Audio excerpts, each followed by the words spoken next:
ধর্ষকের মৃত্যুর আগে ধর্ষী তাকে মৃত্যুবরণ করতে হয়, এটা হচ্ছে আমাদের সোনার বাংলাদেশ।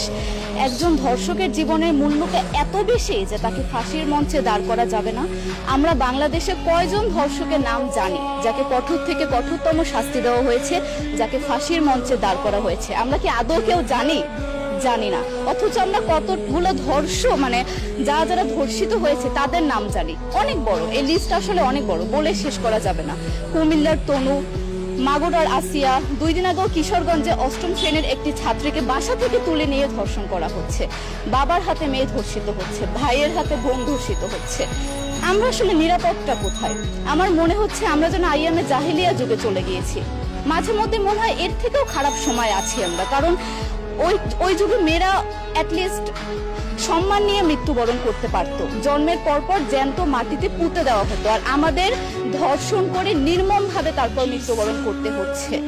যদি সরকার আমাদের ওই নিরাপত্তা নাই দিতে পারে, তাহলে সরকারের কাছে আমাদের অনুরোধ, আমাদের জ্যান্ত মাটিতে পুঁতে দেখ। আমরা বেঁচে থাকতে চাই না, আমরা সম্মান নিয়ে মৃত্যুবরণ করতে চাই। আমরা এই দেশে থাকতে চাই না যে এই দেশে আমাদের কোনো নিরাপত্তা নেই, যে এই দেশে রাস্তা দিয়ে হাঁটলে আমাদের মধ্যে একটা আতঙ্ক কাজ করে, কখন কি না কি হয়ে যায়। আইন উপদেষ্টা বললেন যে ধর্ষকের নাকি ফাঁসি দেওয়া সম্ভব হবে না, তাহলে নাকি নিরীহ মানুষকেও মাঝে মধ্যে ফাঁসির ব্যবস্থা করা, মিথ্যা মামলায় ফাঁসিয়ে দিয়ে ফাঁসির ব্যবস্থা করা হতে পারে।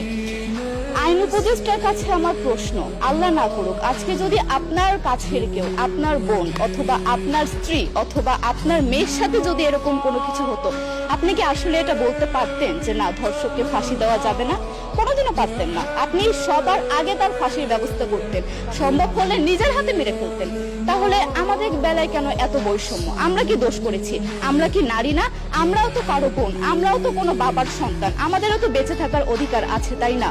কিছু হলে মেয়েদের পোশাকের দোষ দেওয়া হয়। আমার কাছে প্রশ্ন, একটা 8 বছরের শিশুর মধ্যে এরকম কি থাকতে পারে যেটা একটা পুরুষকে অ্যাট্রাক্ট করবে, যেটা একটা পুরুষকে সিরিয়াস করবে?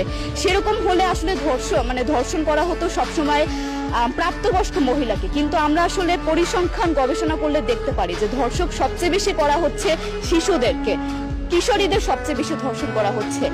দৃষ্টিভঙ্গি পরিবর্তন করুন, চিন্তা ভাবনা পরিবর্তন করুন, ধর্ষকদের আইনের আওতায় আনুন।